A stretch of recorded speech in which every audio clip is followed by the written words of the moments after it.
सभी साथियों को हाथ जोड़कर राम राम, सत श्री अकाल, सलाम, जय जवान जय किसान।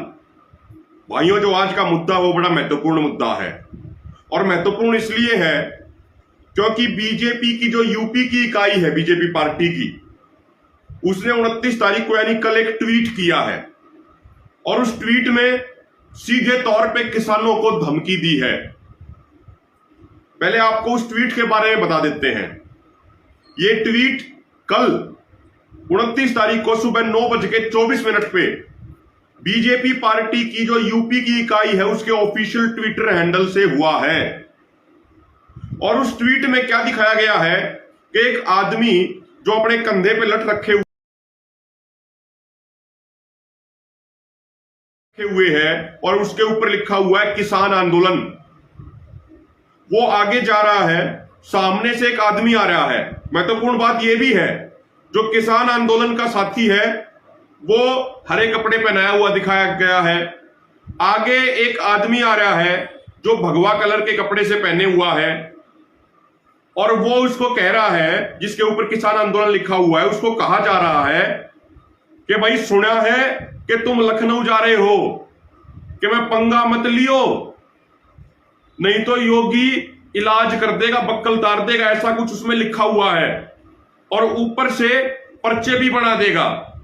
उसके ऊपर एक और छोटा सा फोटो लगा हुआ उसी कार्टून में। उस फोटो में एक योगी, मतलब उसको उन्होंने कुल मिला के योगी आदित्यनाथ दिखाया है, चेहरा नहीं दिख रहा है, लेकिन एक योगी क्या कर रहा है, जो आदमी किसान आंदोलन के तरीके से दिखाया हुआ है उसको घसीटता हुआ लेके जा रहा है वो योगी, उसके बालों को पकड़ के। यानी कुल मिला के बीजेपी पार्टी ने सीधी सीधी किसानों को धमकी देने का काम किया है, किसानों को अपमानित करने का काम किया है। साथियों, महत्वपूर्ण बात यह है कि कुछ दिन पहले बीजेपी की एक नेता मीनाक्षी लेखी ने आंदोलनकारी किसानों को मवाली बताया था, लेकिन आज पूरी दुनिया के सामने उजागर हो गया है कि यह मवालीपना कौन कर रहा है। एक पार्टी जो अपने आप को दुनिया की सबसे बड़ी पार्टी बताती है, उस पार्टी के एक ट्विटर हैंडल से, एक राज्य के ट्विटर हैंडल से किसानों के प्रति इतनी अपमानजनक भाषा लिखी जाती है। हम चाहें तो इसी भाषा में भी जवाब दे सकते हैं उनको, लेकिन हमारा यह मानना है कि यदि हम भी इसी तरह की अभद्रता का इस्तेमाल करेंगे अपनी भाषा में, तो हमारे और बीजेपी के गुंडों में कोई फर्क नहीं रह जाएगा। हमें तो देश का अन्नदाता कहा जाता है। हम तो वो लोग हैं जो अपना पेट चीर के, जो अपना पेट खाली रख के पूरे देश का पेट भरने का काम करते हैं। तो हम इन लोगों को जवाब देने के लिए अपनी जुबान को गंदी नहीं करेंगे। हम जवाब देंगे और जरूर जवाब देंगे, लेकिन सभ्य भाषा में जवाब देंगे। और आज पूरा देश ही नहीं, पूरी दुनिया देख रही है कि कौन गुंडों जैसी भाषा का इस्तेमाल कर रहा है। एक तरफ तो प्रधानमंत्री मोदी और बीजेपी के अन्य नेता कहते हैं कि ये किसान तो अन्नदाता है, तो क्या अन्नदाता का सम्मान इस तरीके से होता है? ये क्या दिखाना चाहते हैं? ये धमकी देना चाहते हैं। अभी कुछ दिन पहले जब संयुक्त किसान मोर्चा ने लखनऊ में प्रेस कॉन्फ्रेंस की और कहा था 26 तारीख को कि भाई आने वाले समय में हम मिशन यूपी और मिशन उत्तराखंड को करेंगे और इन दोनों राज्यों में आंदोलन को विस्तार देंगे, उसके 3 दिन बाद ये ट्वीट आ जाता है। उसी प्रेस कॉन्फ्रेंस में यह कहा था एक किसान नेता ने कि अब लखनऊ को भी आंदोलन खड़ा करेंगे, लखनऊ के अंदर भी, लखनऊ में भी आंदोलन मजबूत होगा। उसके काउंटर में बीजेपी यूपी ने यह ट्वीट कर दिया।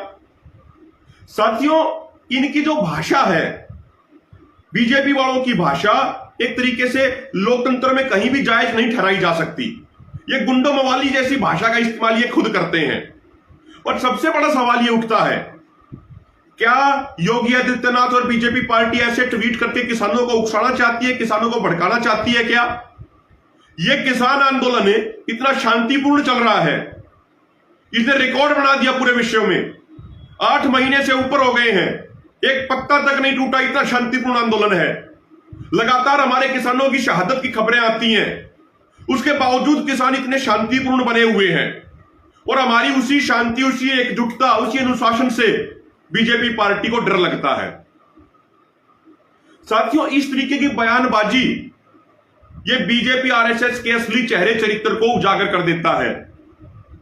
बीजेपी आरएसएस चाहते हैं कि लोगों को, किसानों को उकसाया जाए, किसानों को भड़काया जाए, किसानों को डराया जाए। हम बता देना चाहते हैं योगी आदित्यनाथ को कि हरियाणा के अंदर भी आपकी यानी बीजेपी पार्टी का ही सीएम है, और कुछ महीने पहले वो भी बड़ी बड़ी बातें कहते थे।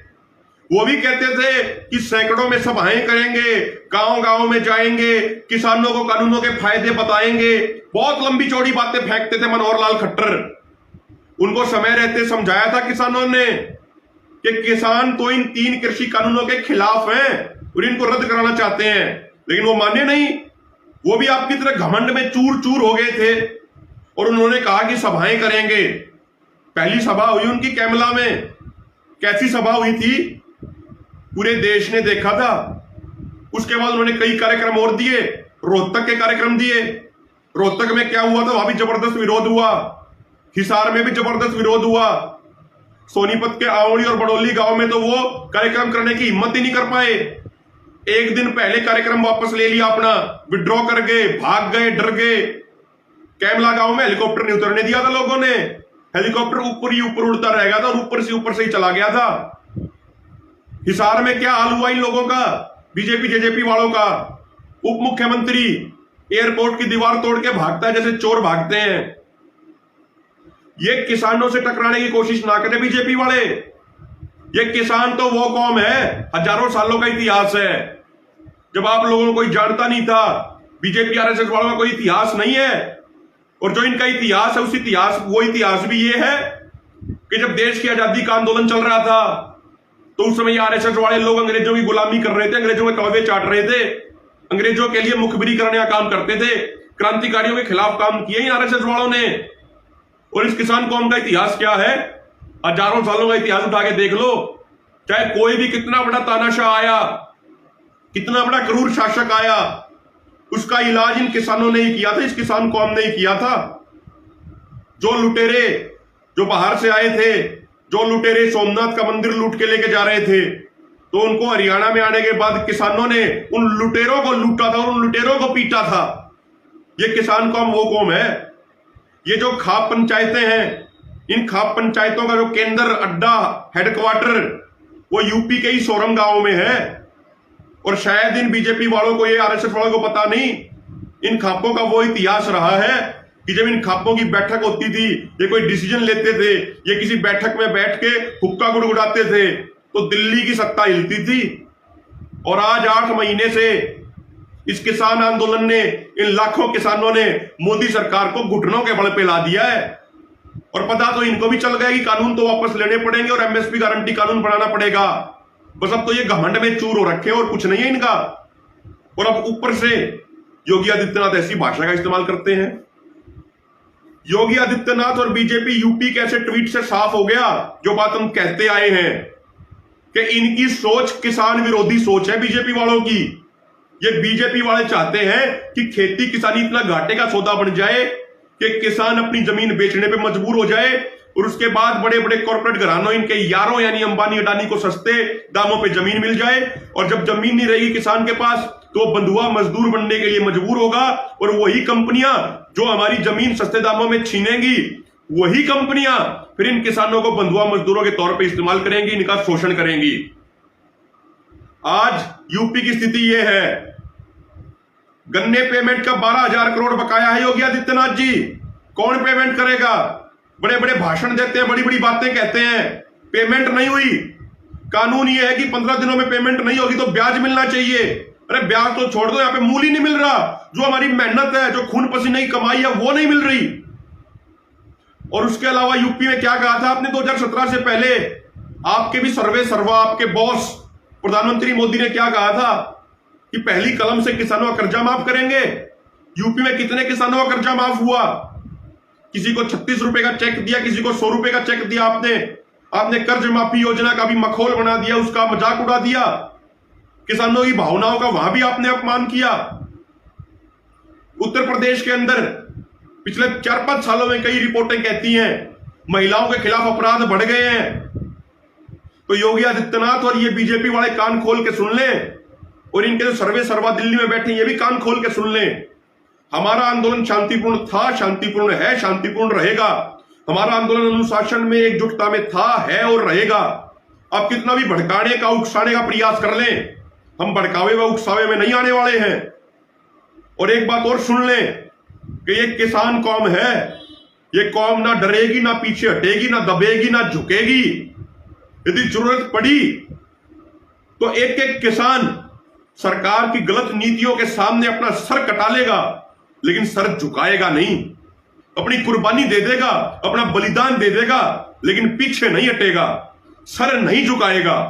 जो गलत नीतियां हैं उनको हम गलत पहले भी कहते थे, आज भी कहते हैं और गलत आगे भी कहेंगे, चाहे कितने भी ये पर्चे करवा लें। और जो कह रहे हैं ना ये कार्टून बना बना के 80 पे चढ़ा देंगे, तो जो हम कह रहे थे साथियों कि ये बीजेपी वाले क्या करेंगे, अधिक से अधिक जेलों में डलवा देंगे, गोली मरवा देंगे, फांसी चढ़वा देंगे, उससे ज्यादा तो कुछ नहीं करेंगे ना। उनको हम बता देना चाहते हैं कि जो हमारी किसान कौम है, ये किसान कौम अब बहुत अच्छे तरीके से संगठित होकर लड़ना सीख चुकी है। हमारी जो अगली पीढ़ी है, वो अगली पीढ़ी 5-5 साल के, 10-10 साल के बच्चे, वो भी आंदोलन लड़ना सीख चुके हैं। हमारा 80 करोड़ किसानों का परिवार है पूरे देश में। कितने लोगों को जेल में डालोगे? कितनी बड़ी जेल है आपकी, कितनी ऊंची दीवारें आपकी जेल की? आपकी जेल भी देख लेंगे और आपकी जेल की दीवारें भी देख लेंगे।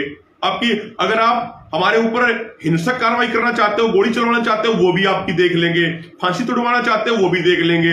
हमारा तो इतिहास रहा है, आजादी के आंदोलन के समय हमारे लाखों पूर्वजों ने फांसी के फंदे को कह सके कि मैं हिंदुस्तानी हूं। तो ना तो हम फांसी से डरते, ना हम लाठी से डरते, ना हम गोली से डरते। हम शांतिपूर्ण रहे थे, रहे हैं और आगे भी रहेंगे। बीजेपी वालों को जो भी चीज करनी है, उनको जो भी हथकंडे अपनाने हैं, वो अपने हथकंडे अपनाएं। ये कानून तो वापस होंगे ही होंगे और एमएसपी पे गारंटी कानून बनेगा ही बनेगा। जय जवान, जय किसान।